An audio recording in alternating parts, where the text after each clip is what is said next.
Guntur జీజీహెచ్లో CM Chandrababu మాట్లాడుతున్నారు. Live చూద్దాం. ఎంతవరకు చేస్తారు నేను ఇంకా ఇది చేస్తున్నా. ఇది కానీ జరిగితే నిరంతరం ఆర్థిక అసమానతలు తగ్గించే వ్యవస్థకు మనం శ్రీకారం చుట్టాలి.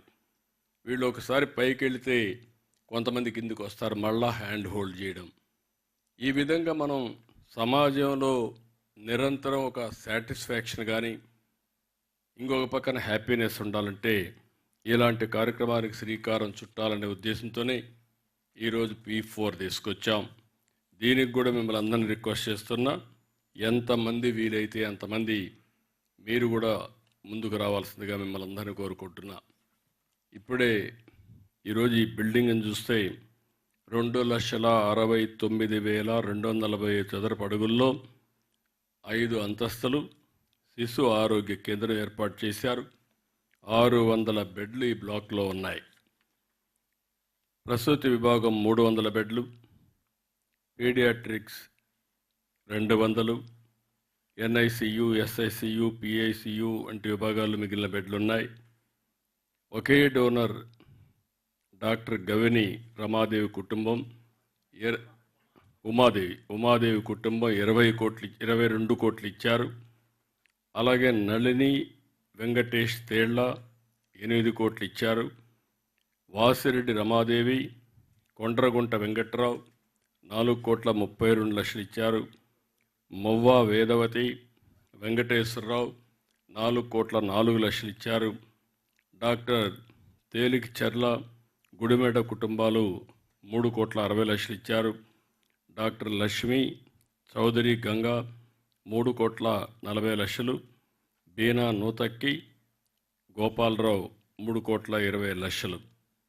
వీళ్ళు కాకుండా మిగిలిన వాళ్ళందరూ ఇక్కడ ఉండేవాళ్ళు కానీ కొంతమంది రాలేకపోవచ్చు, కానీ 100 కోట్ల రూపాయలు ఇచ్చారు. మిమ్మల్ని అందరినీ మరొక్కసారి మనస్ఫూర్తిగా అభినందిస్తున్నా, ధన్యవాదాలు తెలియజేస్తున్నా. ఈ ప్రభుత్వం తరఫున వన్ ఆఫ్ ది బెస్ట్ కార్యక్రమం, నాకు చాలా హ్యాపీగా ఫీల్ అయ్యే కార్యక్రమం. ఎప్పుడు కూడా నేను అందరూ డబ్బులు అడుగుతారు కానీ మేము పని చేస్తామని ముందుకు వచ్చి పని చేసిన మిమ్మల్ని మరొక్కసారి అభినందిస్తున్నా. మాకు కూడా అలవాటు అయింది, ఎక్కడ పోయినా వాళ్ళు ప్రాజెక్టులు అడుగుతూ ఉంటారు, ఇస్తూ ఉంటాం. కానీ సమాజాన్ని భాగస్వాములు చేయాలనుకుంటే చాలా తక్కువ మంది వస్తారు. అందులో మీరు ముందుండడం మనస్ఫూర్తిగా ఆనందం, ధన్యవాదాలు. ప్రభుత్వం తరపున మీరంతా దీనికి ఒక 27 కోట్ల రూపాయలు ఫర్నిచర్కి కానీ ఎక్స్పెండిచర్కి అడిగారు. మా సత్య గారు చెప్తున్నా, ఎక్కడ ఇబ్బందులు లేకుండా, మా సెక్రటరీ గారు కూడా ఇక్కడే ఉన్నారు, గౌరవ్ కూడా, ఇబ్బందులు లేకుండా క్లియర్ చేయండి. అది చేస్తే ఇంకా 10 మంది ముందుకు వస్తారు. మళ్ళీ ఎందుకు చేశామా అని విచారించే పరిస్థితి అవద్దండి, 10 సార్లు తిప్పించుకొని.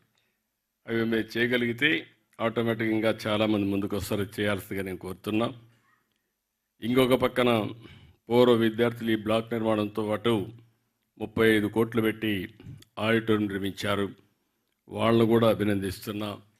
ఇప్పుడే చంద్రశేఖర్ గారు చెప్పినట్టు కొంతమంది ముందుకు వచ్చి, తులసి సీడ్స్ కానీ వీళ్ళంతా ముందుకు వచ్చి ఎప్పటి నుంచో పాడుబడిపోయినటువంటి బిల్డింగ్స్ అన్నీ కూడా పూర్తి చేసే కార్యక్రమానికి శ్రీకారం చుట్టారు. దగ్గర ఎంపీ గారు అయితే ఒక 70-80 కోట్లు మొబిలైజ్ చేసి అవన్నీ పూర్తి చేసే పనిలో ఉన్నారు. వారిని, అందుకు సహకరించిన అందరినీ మనస్ఫూర్తిగా అభినందిస్తున్నా. ఈరోజు మనందరం కూడా ఇలాంటి పనులు చూసినప్పుడు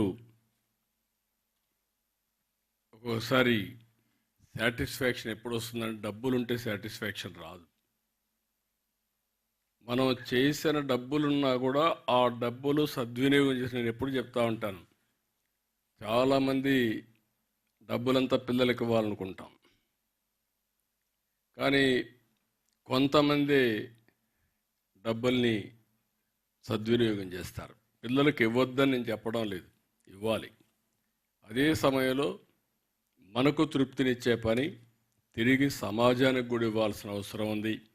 మనందరి సంపాదనలో కొంత భాగం సమాజం కోసం ఇచ్చిస్తే ఉండే తృప్తి దేంట్లో రాదని చెప్పి కూడా నేను మీ అందరికీ తెలియజేస్తున్నా. ఈరోజు ఇంకొక పక్కన మిమ్మల్ని అందరినీ చూస్తే చాలా సంతోషం. ఇప్పుడు మీరు చాలా ముందు బయట వెళ్ళారు. ఇప్పుడు మొత్తం దేశంలో చూస్తే మనం కూడా అభివృద్ధి అవుతున్నాం. ప్రధానమంత్రి నరేంద్ర మోడీ గారి నాయకత్వంలో ఇటీవల కాలంలో మీరు చూస్తే హైయెస్ట్ గ్రోత్ ఉండే ఏకైక దేశం భారతదేశం. దీంట్లో అనుమానమే లేదు. కంటిన్యూగా కన్సిస్టెంట్గా. ఈరోజు ఇంకొక పక్కన మనం నెంబర్ 4లో ఉన్నాం. ప్రపంచంలో అతిపెద్ద ఆర్థిక వ్యవస్థ 4వది. 2028కి 3వ అతిపెద్ద ఆర్థిక వ్యవస్థగా తయారవుతాం. 2038కి 2వ అతిపెద్ద ఆర్థిక వ్యవస్థగా భారతదేశం ఉంటుంది. వికసిత్ భారత్ 2047. ఆ సమయంలో భారతదేశం ప్రపంచంలో నెంబర్ 1గా ఉండాలనేది మనందరి ఆకాంక్ష. అదే సమయంలో స్వర్ణ ఆంధ్రప్రదేశ్ విజన్ 2047 తయారు చేశాం. నిన్న కూడా సర్వే రిపోర్ట్ ఒకటి ఇచ్చారు. Amaravati is a future city. ఇలాంటి సిటీలు రావాల్సిన అవసరం ఉందని చెప్పి చాలా స్పష్టంగా చెప్పారు. నేను ఓసారి భగవంతుడు కొన్ని అవకాశాలు ఇస్తూ ఉంటారు కొంతమందికి. ఆ రోజు నేను హైదరాబాద్, సికింద్రాబాద్ 2 నగరాలు ఉండేటివి. ఆ రోజు ఆలోచించి సైబరాబాద్ నగరం రావాలి, నాలెడ్జ్ ఎకానమీకి చిరునామాగా తెలుగువారు ఉండాలనే ఉద్దేశంతో సైబరాబాద్ నగరాన్ని ఏర్పాటు చేశాం. ఇటీవల ఆ city highest per capital income తెలంగాణకు వచ్చే పరిస్థితికి వచ్చింది. ఈరోజు మళ్ళీ విభజన జరిగిన తర్వాత అమరావతి నిర్మాణానికి శ్రీకారం చుట్టాం. కొంతమంది ఎప్పుడూ అంటారు, అనవసరంగా ఒక 100 ఎకరాలు తీసుకొని ఒక బిల్డింగ్ కట్టి సరిపోతుంది సెక్రటరియట్ అని. కట్టచ్చు. లేకపోతే మున్సిపల్ కార్పొరేషన్లో ఒక బిల్డింగ్ ఉంటే దాంట్లో కూడా తీసుకొని పెట్టచ్చు. కానీ జాతికి గుర్తింపు ఉండాలంటే, అన్ని ప్రాంతాలతో సమానంగా మనం ఉండాలంటే ఈరోజు మీరు చూస్తున్నారు చెన్నై, మొత్తం తమిళనాడుకి ఒక చెన్నై నగరం ఉంది. కర్ణాటకకు ఒక బెంగళూరు నగరం ఉంది. హైదరాబాద్కు ఆ రోజు నిర్మాణం చేసిన సైబరాబాద్తో కలిపి హైదరాబాద్ ఉంది. ఆంధ్రప్రదేశ్ను మళ్ళీ మనం ఒక చిన్న నగరంగానూ వదిలిపెడితే ఆర్థిక వ్యవస్థలో వెనకబడతామనే ఉద్దేశంతోనే హైదరాబాద్ కంటే మెరుగైన నగరాన్ని కట్టాలని, అది brown field, Amaravati green field city. ఈరోజు ప్రపంచంలో ఈ 30 ఏళ్లలో చాలా డెవలప్మెంట్స్ జరిగాయి. టెక్నాలజీలో మార్పు వచ్చాయి. ఆ రోజు ఐటీ గురించి మాట్లాడాను. ఇప్పుడు ఏఐ వచ్చింది. అమెరికాలో సిలికాన్ వ్యాలీ ఉంది. ఇండియాలో ఏముంది అని అడిగే వాళ్ళకి సమాధానం, ఇండియాలో క్వాంటమ్ వ్యాలీ ఉంది, అది కూడా అమరావతిలో ఉంది. ఆ రోజు సైబరాబాద్ కట్టాం. ఈరోజు క్వాంటమ్ వ్యాలీకి నిర్మాణానికి శ్రీకారం చుట్టాం. ఇంకో పక్క నాలెడ్జ్ ఎకానమీలో ఉన్నాం. ఒకప్పుడు కరెంట్ ఉండేది కాదు, ఇప్పుడు ఇంటిపైనే కరెంట్ తయారు చేసుకుంటున్నాం. మీరు ఇక్కడ బిల్డింగ్ ఇచ్చారు, పైనంతా మీరు